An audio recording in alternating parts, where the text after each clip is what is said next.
I think kind of the first point is we spent a lot of time and effort trying to understand deeply the needs of a family. And we, I think in doing that and finding product market fit and really putting a lot of pressure internally on holding that at a high bar, we gave ourselves an opportunity to form a platform for growth. So that's kind of the first part. I think you can throw as much money as you want at a problem. If you don't fundamentally solve an unmet need, I think you're going to be pushing uphill, right? Like, I think that's kind of the first point. I think you touched on it before when you said your kids call their money Spriggy money, right? I think what's been really interesting for this business is we actually created a category that didn't exist before. So if you ask me in the early days what the biggest quote unquote competitor was, it would be cash, because we were creating a solution in a space where no one had really solved it before. It wasn't we weren't looking at a series of solutions and putting an incrementally better one in the space, or a solution in the space that's distributed a certain way.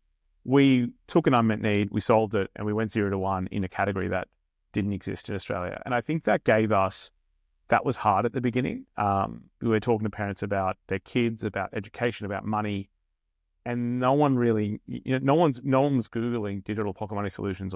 There was not really anything there.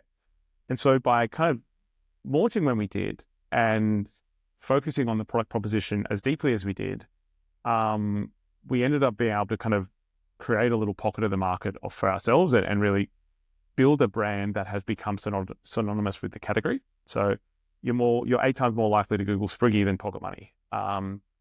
And those two things then coupled by the way we bootstrapped our brand. So taking an unknown brand and working with the likes of Disney and Warner Brothers to take a familiar brand with our audience and then associate ourselves with it as we scaled, enabled us in the early days to really get market share quite aggressively.